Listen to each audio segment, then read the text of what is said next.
감사합니다. 종림자랑교회 양수호 목사입니다.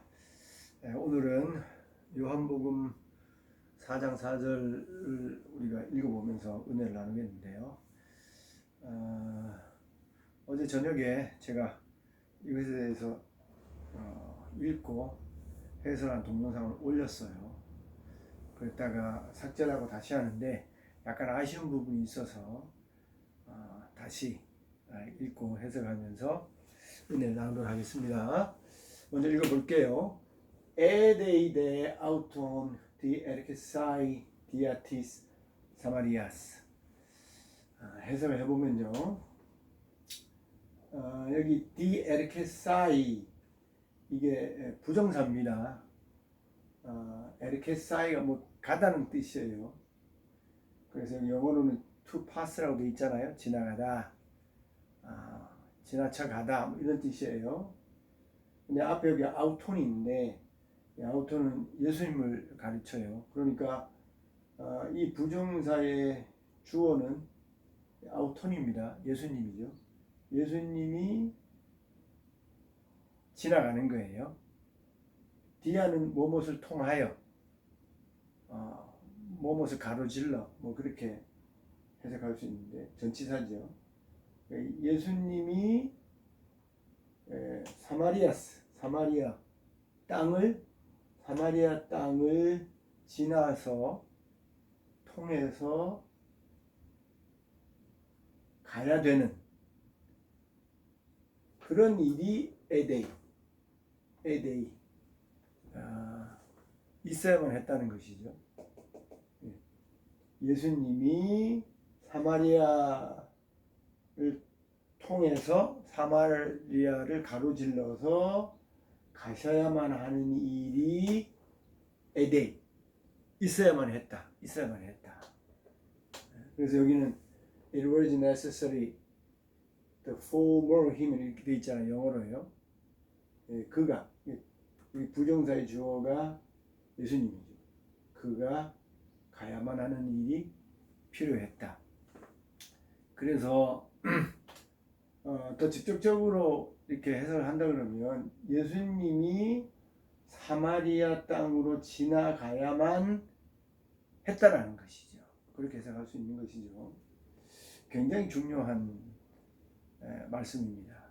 특별히 우리 구원에 있어서 우리의 구원을 우리는 은혜로 보지 않습니까? 우리가 구원받은 것은 나의 행위로, 나의 노력으로 있게 되어진 구원이 아니라 우리의 구원을 잘 따지고 보면 하나님의 행위고 하나님의 은혜인 것이죠. 이런 사실을 이 요한복음 4장 4절이 우리에게 분명히 밝혀주고 있는 것이죠. 유대인들은 예루살렘에서 갈릴리에서 예루살렘으로 오는 길이 있어요. 베레아길이라고 그러는데 요단강을 따라서, 요단강은 이스라엘 동편에 있는 강 아닙니까? 그 요단강 길을 따라서 갈릴리에서 이스라엘 북쪽에 있는 갈릴리 호수 그 지역에 있는 사람들이 그 요단강 그 길을 따라서 예루살렘으로 오는 거지요. 또 예루살렘에서 갈릴리로 갈 때는 예루살렘 여리고로 내려가서 요단강 길을 따라서 갈릴리로 가게 되죠. 이게 유대인들이 통상 갈릴리로 예루살렘으로 오고 가는 길입니다. 그 길이 통상 길인데 그 길만 있는 게 아니라 예루살렘에서 산지길, 높은 산길을 통해서 갈릴리로 갈 수 있어요. 산길인데 그 길 가는 길에 사마리아 땅이 있습니다. 유대인들은 사마리아 사람들을 개돼지로 여기잖아요. 그래서 사마리아인들하고 상종하지 않기 위해서 이 길로 갈 수 있지만 사마리아인들 때문에 굳이 그 길로 가지 않습니다.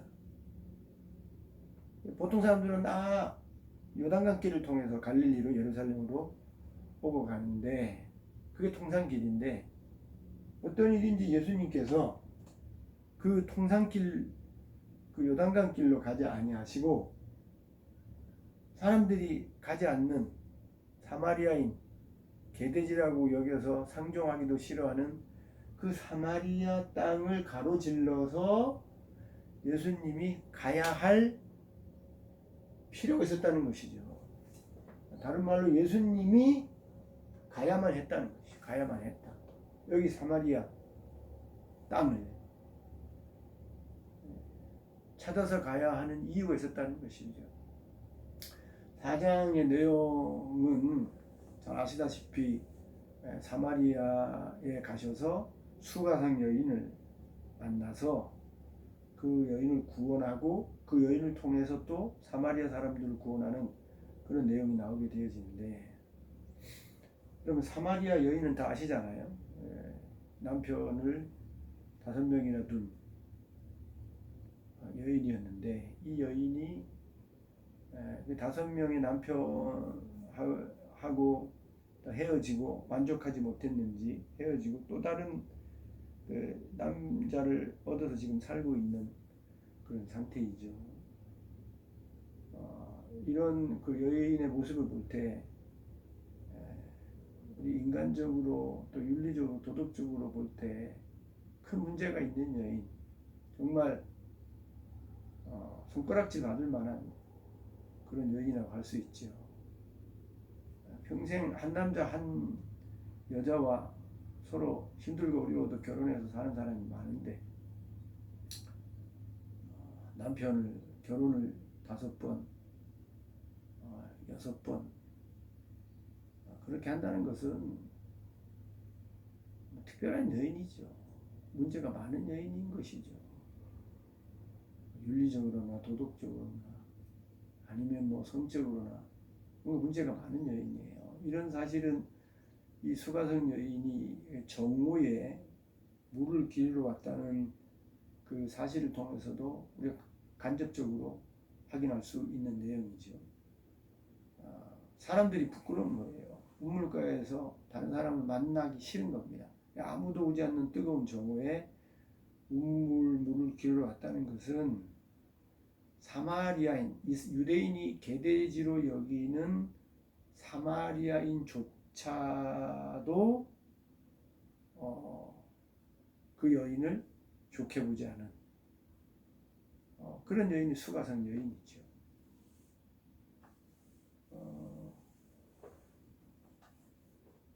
이런 여인에게 우리 인간적인 관점에서 보면 구원이 있겠습니까? 죄인 중에 죄인이 아니에요. 근데 이렇게 죄인 중에 죄인인 여인에게 우리 이 땅의 어떤 종교라든지 이 땅의 어떤 윤리라든지 철학적인 관점에서 구원이 있겠어요? 저렇게 사람들에게 개, 돼지로 취급받고 여김을 받는 그런 죄인인 여인이 구원받기보다는 벌을 받아야 되죠. 죽어서 지옥에 가야 되는 게 마땅한 여인이죠. 이 여인뿐만 아니라 사마리아 사람도 유대인의 관점에서 보면 그 표현대로 개, 돼지 아닙니까? 혼혈적으로 유대인의 정체성을 다 잃어버리고, 그래서 아브라함의 후손이라고 주장하지만 아브라함의 후손으로 여김 받을 수 없는, 그래서 구원에서는 관계가 없는 그런 사람들이 사마리아인들이죠. 그런데 그런 사마리아 사람들, 그 사마리아인들 가운데 더 윤리 도덕적으로 구원받을 수 없는 그런 죄인 중에 죄인이라고 할 수 있는 그 여인을 결론적으로 예수님이 구원하고 만나기 위해서 일부러 보통 유대인들이 가지 않는 그 길을 택해서 예수님이 디에르케사이 가야만 했던 거예요.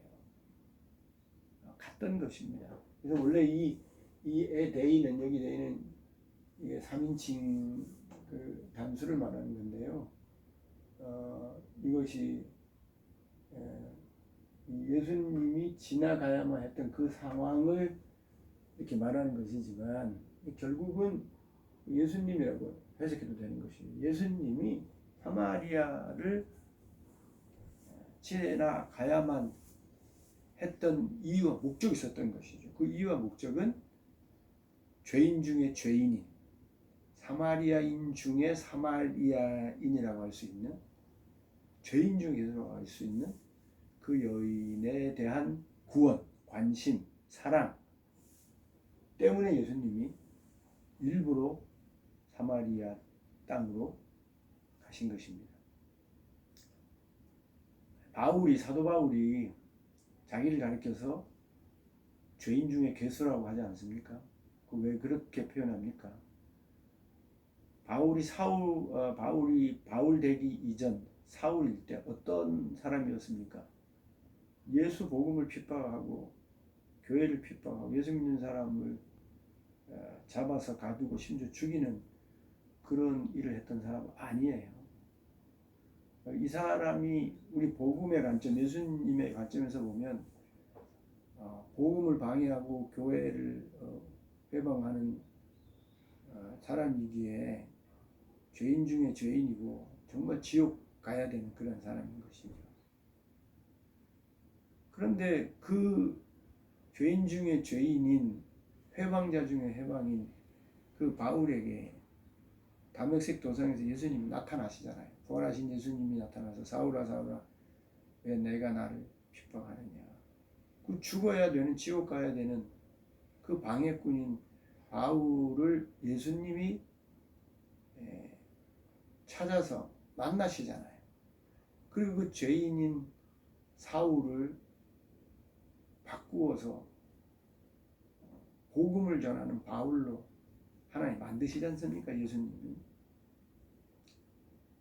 이렇게 우리의 구원은요, 죄인 중에 죄인인, 구원받을 수 없는, 지옥에 가야만 하는 우리들에게 하나님이 먼저 찾아오셔서, 예수님이 먼저 찾아오셔서, 성령님이 먼저 찾아오셔서 우리로 하나님과 예수님과 성령님에 대해서, 진리에 대해서 알려주시고, 알려주시는 것뿐만 아니라 깨닫게 해주시고 마음을 바꾸어서 하나님과 예수님과 성령님을 믿게 해주셔서 지옥 가야 되는 자가 천국 가는 자로, 불신자가 신자로, 개돼지 같은 그 죄인이 이제 변화되어져서 하나님의 자녀가 되어지는 그 놀라운 변화와 구원의 역사가 하나님으로부터, 예수님으로부터, 성령님으로부터 시작되는 것이죠. 그 사마리아 사람이나 사마리아 여인이 먼저 구원받기 위해서 예수님을 찾은 게 아니지 않습니까? 예수님에 대해서 관심도 없어요. 예수님이 어떤 분인지 알지도 못해요. 그런데 관심도 없고 알지도 못하는 저들을, 죄인 중에 죄인들을 구원하기 위해서 예수님이 먼저, 영어로 이니시에이션, 먼저 그 선행적으로 행동하시는 것이죠. 그래서 우리의 구원은 우리가 많이 오해하는 것이 우리의 노력과 우리의 행위로 구원받는다고 생각하는 경우가 많은데, 이 사마리아 여인과 사마리아 사람들이 구원받는 이 내용을 우리가 요것만 보아도, 아까 바울도 예로 들었습니다만, 하나님이, 예수님이 먼저 우리의 구원을 위해서 찾아오시는 일, 그리고 성령께서 알게 해주시는 중생의 역사를 일으켜주지 않으면 이 땅에 예수님을 알고 믿고 구원받은 사람 아무도 없는 것입니다. 그래서 구원은요, 전적으로 하나님의 은혜예요. 전적으로 하나님의 사랑의 행위로 있어지는 게 구원인 것입니다. 그래서 로마서에서는 그렇게 말하지 않습니까? 로마서나 에베소서나 살펴보시면 너희가 은혜로 구원을 받은 것이다. 너희가 은혜로 믿음으로 구원을 얻은 것인데 그 구원을 얻게 된 믿음도 하나님의 선물이다. 하나님의 예수님의 성령님의 찾아오시고 구원하기 위해서 먼저 행동하시고 그리고 깨닫게 해주시고 중생시켜서 믿게 하시는 그 하나님의 모든 사랑의 그 역사, 행동, 하나님의 은혜의 그 역사로 저와 여러분이 구원을 얻게 되는 것이죠. 그런 사실을 요 요한복음 4장 4절 이 짧은 한 절, 특별히 에데이 이 말씀, 요 단어 하나가 우리에게 엄청난 하나님의 구원의 은혜를 잘 밝혀주고 있는 것이죠.